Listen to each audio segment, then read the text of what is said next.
Welcome to the table, and on today's video, we are showcasing the USHOT TP22, which is an airsoft pew that I think has been flooding the market recently with popularity, and there's a justifiable reason why. As we're getting to the start of this video, I do want to start with a disclaimer. There are no real firearms in this video. Everything you see here are airsoft toys, and they fire plastic BBs, and that is all. This is also a sponsored video from Jordan over at YMS Airsoft, and he sent me the TP22 because he also manufactures some crazy products for it.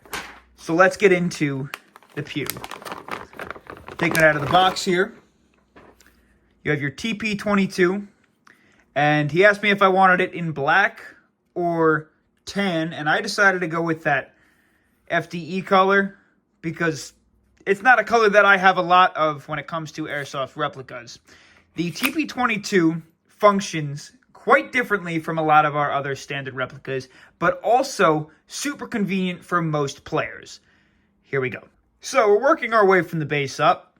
You got your pistol grip that feels super familiar and similar, and there's a reason to this. It's got some decent stippling on it on the front, back, and sides, and inside of it houses a Glock mag. Yeah, the TP22 takes Glock mags, which is huge because most people already have these lying around, especially being that Glock is one of the more popular airsoft platforms to start when it comes to secondaries. There's even primaries out there that hold these.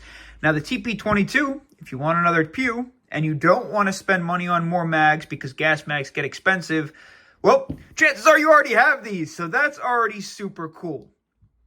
Continuing on to the TP22, what makes it a little different from the Glock and a lot of other airsoft pistols is its stability, consistency, and the way that it functions.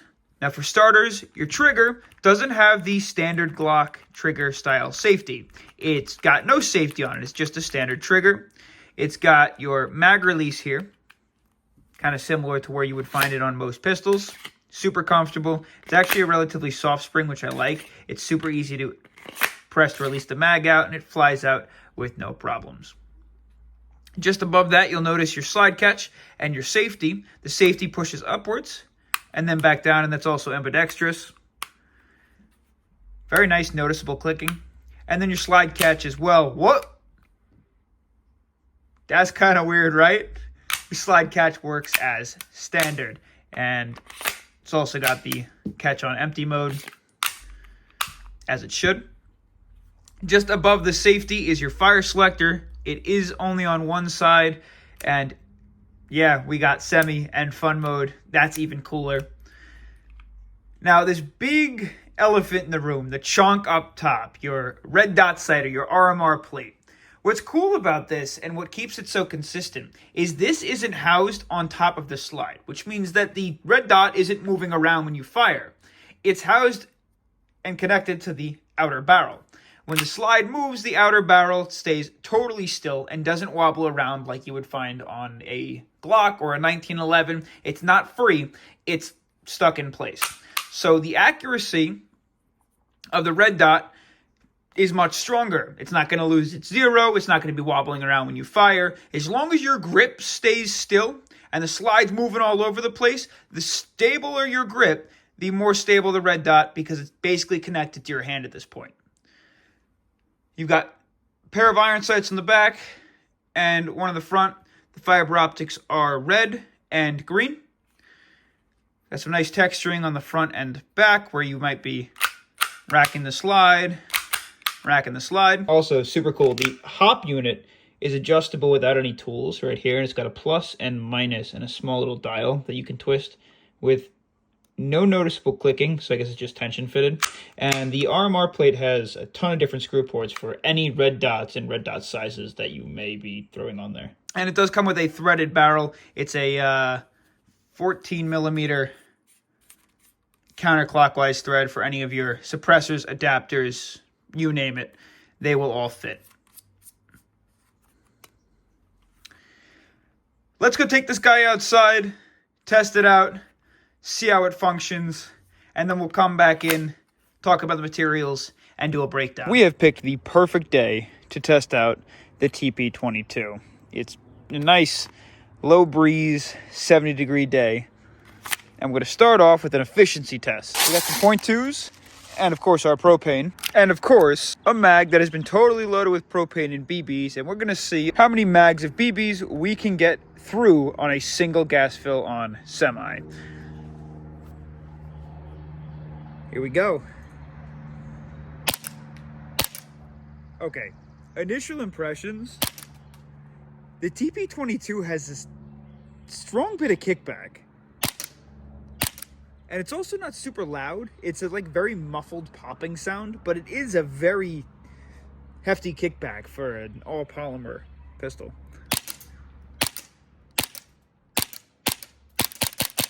And you can repetitively fire off shots.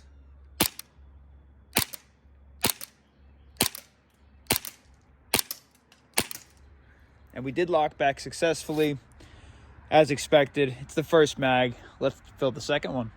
Filled up and ready to go. Toss it into the TP22, and let's run through our second mag fill.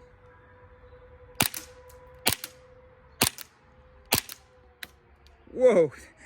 Did you see that BB come flying back? I love when they come flying back. Remember, wear your eye pro.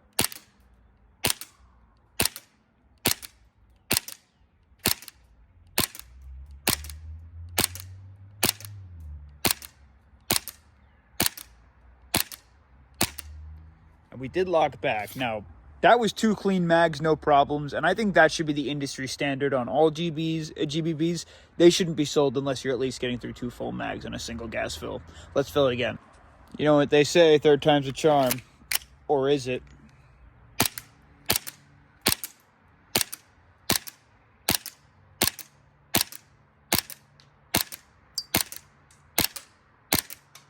Still kicking like it was in the first mag. This is ridiculous.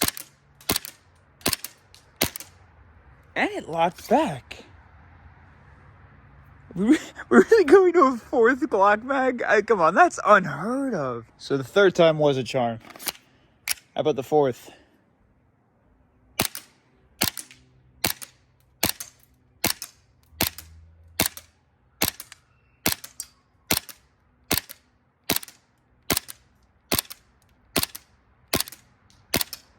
Dude, this thing is just never ending.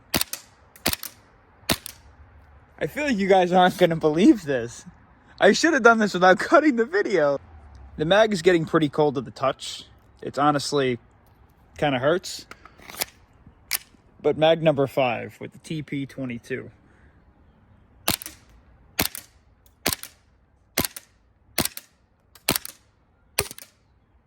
And that was it.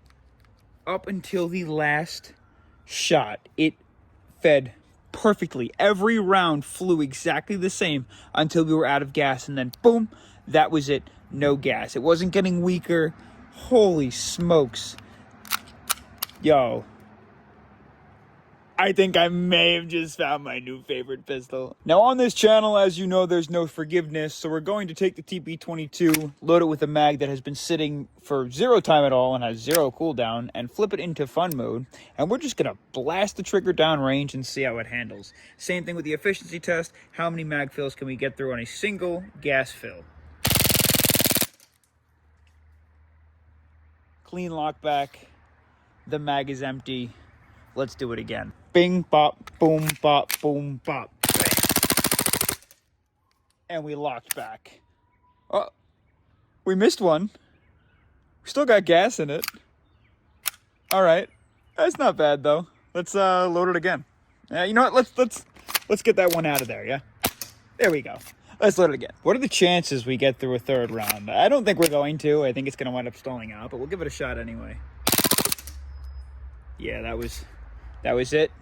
Mag's empty. And again, it just stops. It doesn't shoot weak at all. It's just like, nope, I'm done. Stop it.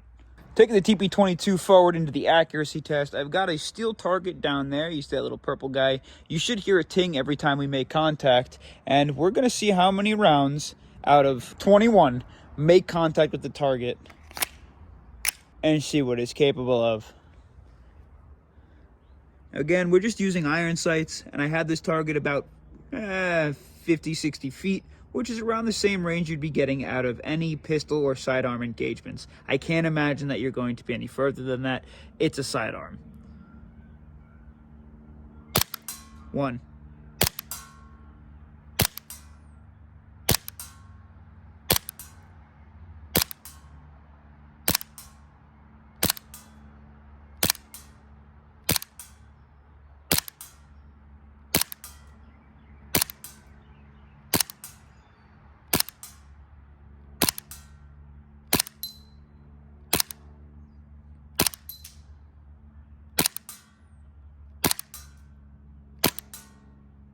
I don't know how to tell you this other than we hit every shot but one, and I'm like 95% sure the one was my fault. We continue this test with the FPS and RPS test, and today we are running 0.2 gram BBs, and we're going to see how the TP22 fares in gas efficiency. So we're going to focus on the FPS first.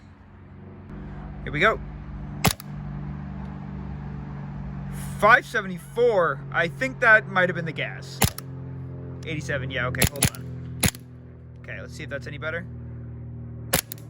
Yeah, okay. 283, 283, 285, 290, 279, 285, 279, 291, 276, 285, 278, 280, 291, 282, 286, and 290. So just a general overview before the ridiculous shots that we had at the beginning, like 574, over 1,000, because the gas was reading that. We're going to start off where we started reading correctly. We had 283, 283, 285, 290, 279, 285, 279, 291, 276, 285, 278, 280, 291, 282, 286, 290. And honestly, for a pistol, that's really not that bad. So up next for the TP22, we're going to throw this guy into fun mode, and I want to test out the RPS. Now, my industry standard for the rounds per second here is the Tokyo Marui Extreme 45. If you remember correctly, when we first tested that guy out, its RPS was 29 rounds per second, and that's marketed as the fastest pistol full auto out of the box without any upgrades. So the closer we get to that, the more impressed I'm going to be. Let's see what Mr. TP22 can handle here. And we got 22 rounds per second, which honestly, it's around standard for most Glocks. That's not too bad. I actually, I give that a plus. Switching the TP22 back into semi, pop the mag out, and I want to do a magazine test. Now, specifically what I mean behind that is what mags are compatible with it. And I have 3 different mags for the test today. The first is a novice mag. Next, we have the Action Army AAP 01 mag.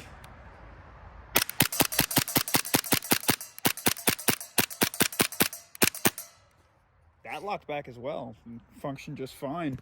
Now, I don't particularly know what this one is. I think it's a VFC mag. The router is also concaved. I really don't know. Maybe it is, maybe not, but we're going to give it a test anyhow. See how it goes.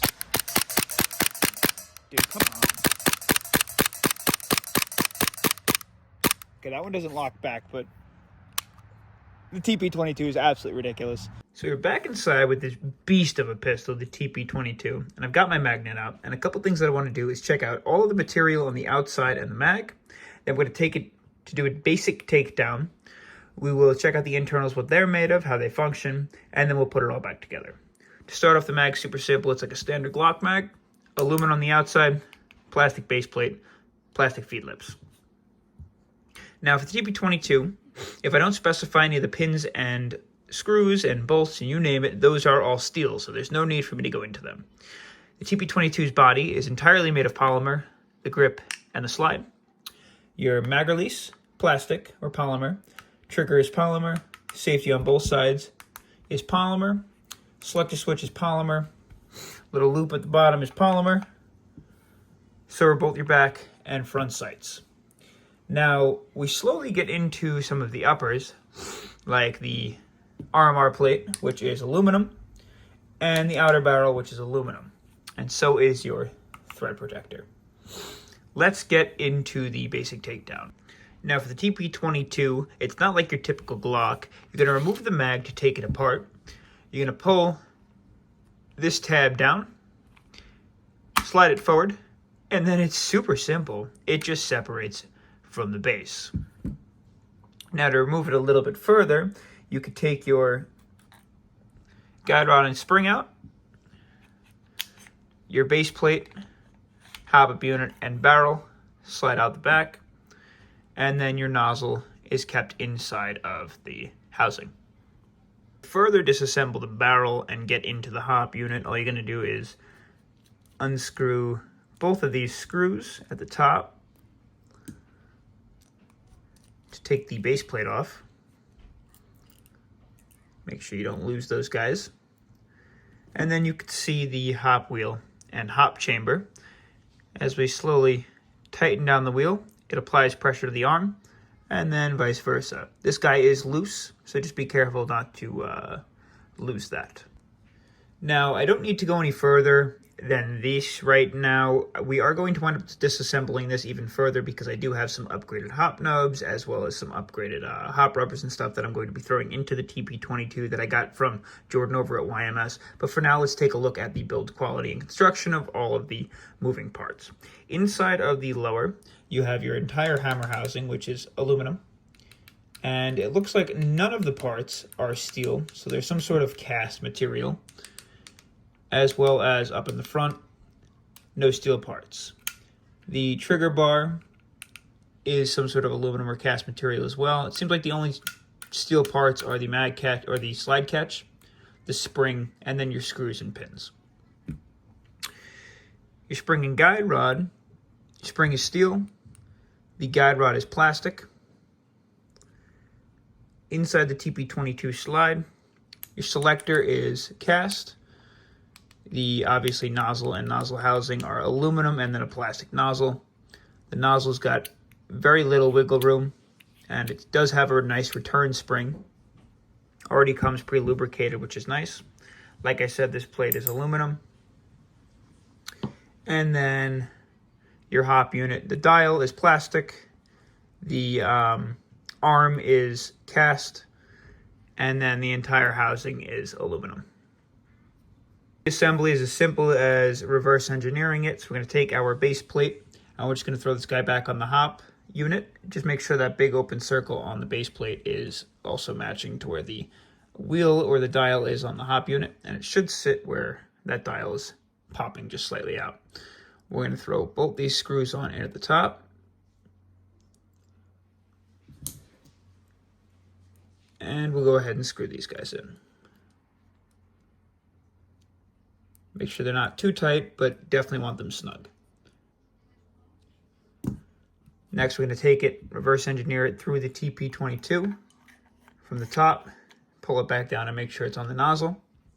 And then take your guide rod and your spring and set it up so that the guide rod sits. You see this little latch right here? The guide rod also has a latch. So you want those to hook into one another at the top, just like that. So the guide rod can't come out in a downwards position. Now we're just going to set it up so that these big openings align on the TP22 and the lower, just like that. It should sit snug. Push it on back, and at the same time that notch should press back down. Just to make sure everything's together the way it needs to be. When we're in semi and you pull the trigger, hammer should drop. Then when we pull the trigger and slide back, there should be a reset, and the hammer should drop again. When we go to full auto, same thing, the hammer should drop, but there should be no noticeable reset in the trigger. And that's how you know the TP22 is reassembled exactly the way it should be. As for the TP22 and my final thoughts, I personally think this thing is unbelievably impressive. We had immaculate gas efficiency, incredible accuracy, and the FPS was honestly pretty consistent as well. One of my primary worries is the construction on the inside. It is primarily made of like a cast aluminum material, and I don't really know how that's going to stand over time due to wear, but if it continues to function the way that it does, then it has zero problems. Now, obviously, it taking Glock mags is a plus, but the fact that the RMR mount or the red dot is so stable, the barrel is extremely stable, and the functioning of the TP22 is super user-friendly. I feel like a nutcase when I say this, but it does have the potential of being the next AAP 01 or high Capa to the airsoft community. I say this with every single bone in my body. If you're out there looking for a new airsoft pistol or sidearm, the TP22 is absolutely for you. And stay tuned for our next video, because we're going to be throwing some upgrades on this guy, and we even have a crazy carbine kit from Jordan at YMS Airsoft. Thank you again, Jordan, for sending me this guy and letting me review it for everybody. And if you want one of these, check the link in the description. Go pick one up from Jordan at YMS Airsoft.